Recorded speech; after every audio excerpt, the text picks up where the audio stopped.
Hello everyone. So this is the session number 13 of Advances in Post-Harvest Technology of Fruits and Vegetables, and the topic which will be continuing from the session number 12 is maturity indices and standards for selected fruits and vegetables. So talking about the introduction, that is, what is the harvesting method divided into? So harvesting method is divided into hand harvesting, mechanical harvesting, and mechanical harvesting is further divided into mechanical assistance and harvesting machines. It is done using mechanical assistance and harvesting machines. So harvesting methods. Harvesting is an important operation in horticultural crop production, and any insufficiency during this time may lead to a loss of the whole year's work. Harvesting with improper methods results in damage of the crops or bruising, which can be caused by compression, impact, or vibration. So during harvesting, factors like delicacy of crop, maturity criteria, time, method of harvesting, mode of packaging and transportation, economy of the operations, and the need of harvesting method to fulfill the market requirement should be taken into consideration. Hand harvesting and mechanical harvesting. Hand harvesting operations are frequently carried out in traditional ways by hand. This method is less expensive, low damage to the commodity, and the harvest rate can be increased. But harvesting of small sized fruits from thorny plants are the major obstacles. This method is more time consuming. Mechanical harvesting. To speed up the harvesting and field handling operations, machines and chemical sprays are used. Mechanical harvesting is of two types. Mechanical assistance. In this method, a mechanical assistance is used by the hand pickers or ladders and working practitioners, and self-propelled carts with movement to the workers and increased productivity is used. Harvesting machines. Mechanical harvesting devices are used to employ direct contact methods such as combing, cutting, pulling, snapping, twisting, stripping, compacting. Post-harvest handling operations. Being living organisms, fruits and vegetables continue to respire even after harvesting when they have a limited source of food reserves. In addition, the degradation of respiratory substrates, a number of changes in taste, color, flavor, texture, and appearance takes place in the harvested commodity, which makes them unacceptable for consumption by consumers if these are not handled properly. The improper temperatures may lead to a disturbance of the normal metabolism of the harvested organs. The higher temperature may increase manifolds in the rate of the metabolic activities, thereby reducing the shelf life.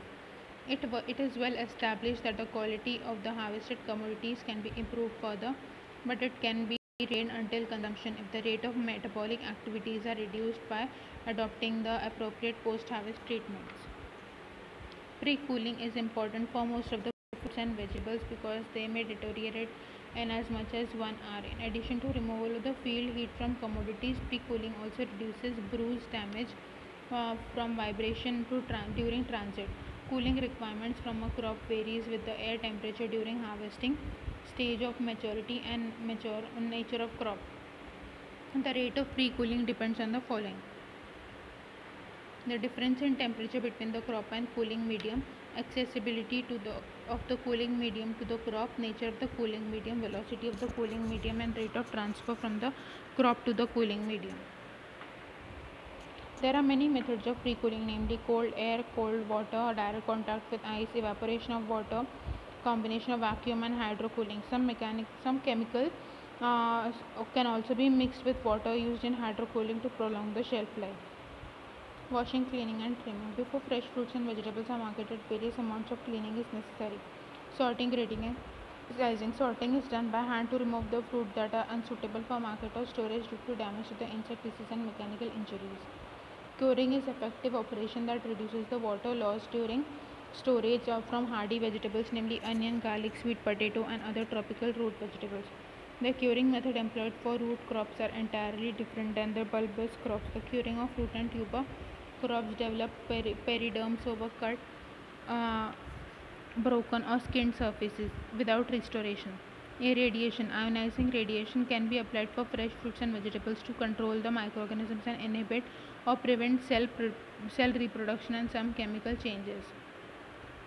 It can be applied by exposing the crops to radioisotopes, normally in the form of gamma rays, but X-rays can also be used. Use of irradiation can be used to suppress sprouting of potatoes. Sparrows and Christian shows that irradiated tubers did not sprout during 15 months storage at 4.4 degrees Celsius. Hot water treatment. Crops may be immersed in hot water before storage or marketing to control diseases. A common disease of fruit which can be successfully controlled in this way is anthracnose, infection of fungus called Colletotrichum species. Post-harvest treatment with fungi is generally reported to be ineffective in controlling the disease, but immersely then in hot water, preferably containing an appropriate fungicide, can give good control. Waxing. Quality retention is a major consideration in modern fresh fruit marketing system. Predominant method used to preserve fresh fruit quality during handling and subsequent marketing includes controlled atmosphere modified atmosphere techniques in conjunction with refrigerated storage. Similar results can be achieved by the application of waxes on the surface of fruits.